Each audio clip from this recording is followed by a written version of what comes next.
Hello everyone. स्वागत है आपका आपके अपने चैनल लॉजिकली लीगल में। तो आज हम जिस बारे में बात करने वाले हैं वो है सेक्शन 27 यानी कि डिस्कवरी स्टेटमेंट। तो इस वीडियो में हम बात करेंगे लैंग्वेज इंटरप्रिटेशन के बारे में कि कैसे उसको इंटरप्रेट किया जाता है। जो बेरेक में लैंग्वेज लिखी हुई है काफ़ी इंपॉर्टेंट है। फिर उसके बाद में हम एक इशू डील करेंगे कि क्या ये सेक्शन 24, 25 और 26 का एक्सेप्शन है या नहीं। फिर हम इसकी कॉन्स्टिट्यूशनल वैलिडिटी भी चेक करेंगे कि क्या ये कॉन्स्टिट्यूशनली वैलिड है, क्या ये किसी फंडामेंटल राइट को वायलेट करता है कि नहीं। तो ये भी अपन एक केस लॉ के थ्रू समझेंगे। और लास्ट में अपन जो इम्पॉर्टेंट केस लॉज हैं वो सब भी अपन देखेंगे जो कि काफ़ी इंपॉर्टेंट होने वाले हैं आपके आने वाले पीटी या मेंस एग्जाम से रिलेटेड। तो वीडियो को एंड तक देखना बिल्कुल मत भूलिएगा और चैनल को लाइक और सब्सक्राइब जरूर कर दीजिएगा। तो चलिए शुरू करते हैं, लेट्स बिगिन।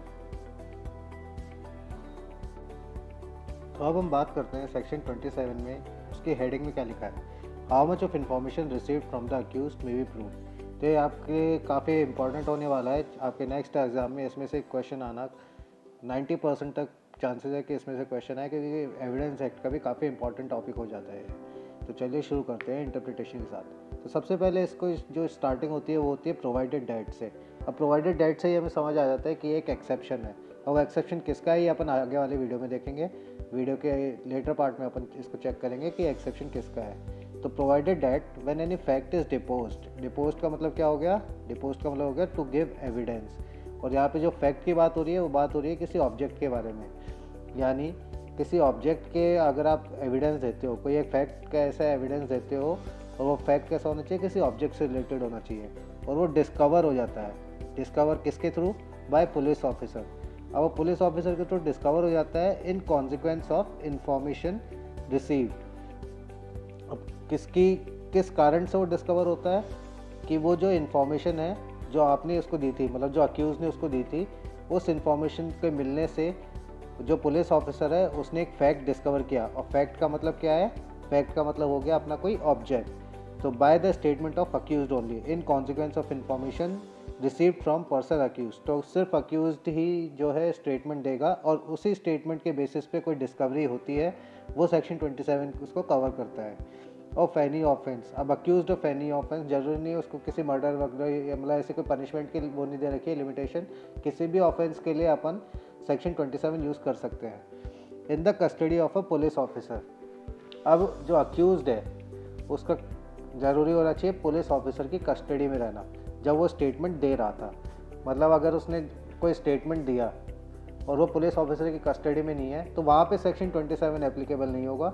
लेकिन अगर वो पुलिस ऑफिसर की कस्टडी में है तो वहाँ पे सेक्शन 27 एप्लीकेबल होगा। तो ये ध्यान रखिएगा, काफ़ी इंपॉर्टेंट एसेंशियल है कि उसका पुलिस ऑफिसर की कस्टडी में होना बहुत ज़रूरी है। सो मच ऑफ इन्फॉर्मेशन मतलब क्या होगा, सिर्फ उतना पार्ट जो उसने इन्फॉर्मेशन दी है उसमें सिर्फ उतना पार्ट जो कि उसको डिस्कवरी में हेल्प करता है पुलिस ऑफिसर को। सो मच ऑफ इन्फॉर्मेशन मतलब जो इन्फॉर्मेशन उसने दी है उसका उतना पार्ट जो कि उसको डिस्कवरी में हेल्प करता है। Whether it amounts to a confession or not. अब जरूरी नहीं कि जो अक्यूज़ ने जो अब ये ज़रूरी नहीं है कि अक्यूज़ ने जो स्टेटमेंट दिया है वो कन्फेशन हो या ना हो। ऐसा ज़रूरी नहीं होता, वो कन्फेशन हो भी सकता है और नहीं भी हो सकता, इससे कोई फ़र्क नहीं पड़ता। फ़र्क किससे पड़ता है कि वो अक्यूज़ड है और वो पुलिस ऑफिसर की कस्टडी में है, उसने किसी फैक्ट के बारे में एविडेंस दिया है, और जो एविडेंस दिया है वो जो प्राप्त हुआ है पुलिस ऑफिसर को, जो पुलिस ऑफिसर ने एविडेंस डिस्कवर किया है वो किया है जो अक्यूज़ ने इन्फॉर्मेशन दी थी उसके बेसिस पे, ना कि किसी और बेसिस पे। तो ये हो गया अपना सेक्शन 27 का मोटा मोटा इंटरप्रिटेशन। तो इसको एक बार अपन दोबारा से देख लेते हैं एक इजी लैंग्वेज में। एक अक्यूज्ड है जो कि पुलिस ऑफिसर की कस्टडी में है, उसने एक स्टेटमेंट दिया चाहे वो कन्फेशनल हो या ना हो, और उस स्टेटमेंट के बेसिस पे पुलिस ऑफिसर ने कुछ डिस्कवरी करी। और वो डिस्कवरी किसके बेसिस पे करी, जो कन्फेशनल स्टेटमेंट या नॉन कन्फेशनल स्टेटमेंट अक्यूज ने दिया था उसमें कुछ ऐसा पार्ट था जो पुलिस ऑफिसर को इंडिकेट कर रहा था कि भाई ये चीज़ ऐसी है, तो पुलिस ऑफिसर ने डिस्कवरी करी उस चीज़ की। तो सिर्फ वो वाला पार्ट जिस चीज़ की डिस्कवरी करी वो वाला part as a discovery statement relevant होगा। तो अपन बात करते हैं एसेंशियल्स के बारे में जो कि आपके एग्जाम पॉइंट ऑफ व्यू से काफ़ी इंपॉर्टेंट है और आपको ज़रूर से ज़रूर लिख के आना है। तो फर्स्ट है इन्फॉर्मेंट वॉज अक्यूज्ड। दूसरा है कि under police custody at the time of statement. तीसरा, he gave information regarding the fact. अब फैक्ट यहाँ पे क्या है? Object. Fact discovered upon his information, यानी उसी के इन्फॉर्मेशन पे डिस्कवर होना चाहिए, और वेदर कन्फेशनल और नॉट, तो ज़रूरी नहीं कि वो कन्फेशनल स्टेटमेंट हो या नहीं हो। ठीक है, ऐसा कुछ ज़रूरी नहीं है कि वो कन्फेशनल स्टेटमेंट हो। फिर अपन एक केस देख लेते हैं जो कि सेक्शन 27 का काफ़ी इंपॉर्टेंट केस है, और आपको ये भी साइट जरूर करना है, Agnu Nagesia versus state of Bihar 1965। इसका ईयर भी याद रखिएगा, 1965। अब इसमें क्या हुआ था, 3 स्टेटमेंट आए थे। अब इन 3 स्टेटमेंट से कौन से स्टेटमेंट डिस्कवरी स्टेटमेंट माने गए थे, ये अपन इसमें चेक करते हैं। तो मैंने ताई, बेटी, बेटे, दामाद को मारा। दूसरा था, लाश को मैंने पेड़ के नीचे छुपाया। और तीसरा था, हथियार को मैंने एक पत्थर के नीचे छुपाया।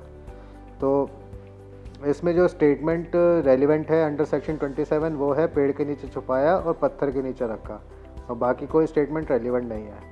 अब जो कन्फेशन होता है वो हिट हो जाता है सेक्शन 26 के थ्रू, और अगर नॉन कन्फेशनल स्टेटमेंट है तो 162(1) उसको प्रोटेक्शन दे देता है, और 162 अलाउ कर देता है उसको डिस्कवरी स्टेटमेंट के लिए, और सेक्शन 27 अलाउ कर देता है जो कन्फेशनल स्टेटमेंट है उसको। तो नॉन कन्फेशनल स्टेटमेंट 162(2) और कन्फेशनल स्टेटमेंट 27। तो अब देख लेते हैं whether it is an exception to only 26। चलिए इस बारे में बात करते हैं। तो अब अपन देखते हैं कि क्या सेक्शन 27, सेक्शन 24, 25, 26 का एक्सेप्शन है। 24 मतलब कन्फेसमेंट व inducement threat promise, 25 confession to police officer, और 26 है कन्फेशन इन पुलिस कस्टडी। तो इसमें अपन पहला केस देखेंगे, पुलुकुरी कोटया वर्सेस किंग एम्परर। सॉरी, ये कोटयम गलती से लिखा हुआ है, आप प्लीज़ इसको कोटया कर लीजिएगा। तो इसमें बोला था कि एक्सेप्शन होता है 25 एंड 26 के। फिर आया Mohammed Inayatullah versus state of Maharashtra. इसमें भी ऐसा बोला गया था कि ये सेक्शन 25 26 का एक्सेप्शन है, लेकिन जो state of UP versus Deoman Upadhyaya था उसके अंदर सेक्शन 24 भी इसके अंदर इंक्लूड कर दिया गया था, और वो क्यों किया था अपन देखेंगे। फिर जो काफ़ी इंपॉर्टेंट केस है सेक्शन 27 का, अग्नि Nagesia versus state of Bihar. ये जो केस था इसने भी यही बोला था कि सेक्शन 24, 25, 26 तीनों का ही एक्सेप्शन है सेक्शन 27। लेकिन अगर जैसे कि उसमें लिखा हुआ है कि कन्फेशन बाय इंड्यूसमेंट थ्रेट और प्रॉमिस, तो किसी अक्यूज्ड को कंपेल किया जाता है, किसी अक्यूज को कंपेल किया जाता है कुछ कहने के लिए, कुछ कन्फेशन करने के लिए, तो उसको आर्टिकल 20 सब क्लॉज 3 का प्रोटेक्शन मिलेगा। तो 27, 24 का एक्सेप्शन तब होगा जब अक्यूज्ड को विदाउट किसी कंपल्शन कन्फेशन या स्टेटमेंट लिया जाएगा। अगर कंपल्शन आ गया तो आर्टिकल 20 सब क्लॉज 3 पिक्चर में आ जाता है, और उसका जो स्टेटमेंट है फिर वो डिस्कवरी स्टेटमेंट भी इररेलेवेंट माना जाएगा। ये बोला था Agnu Nagesia versus state of Bihar में, जो कि 1968 सुप्रीम कोर्ट का केस है, 5 जज बेंच का केस था, काफ़ी इंपॉर्टेंट केस था, प्लीज़ आप इसको ज़रूर याद रखिएगा। तो अब अपन एक बार फिर से इसका रिवीजन कर लेते हैं। अपन ने अभी तक जो भी पढ़ा काफ़ी इंपॉर्टेंट टॉपिक है, इसलिए मैं आपको दोबारा रिवीजन करा देता हूँ कि इसमें सबसे पहले क्या था कि अक्यूज्ड है वो पुलिस कस्टडी में है।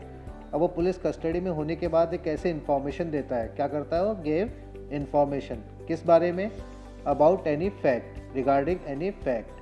अब वो फैक्ट कैसा होना चाहिए, किसी ऑब्जेक्ट के बारे में, डिस्कवर्ड अपॉन दैट इन्फॉर्मेशन, मतलब जो इन्फॉर्मेशन अक्यूज ने दी है उसी इन्फॉर्मेशन के बेसिस पे डिस्कवरी होनी चाहिए। अब वो जो स्टेटमेंट है वो इन्फॉर्मेशन है वो कन्फेशन में से आई हो या नॉन कन्फेशनल स्टेटमेंट में से आई हो।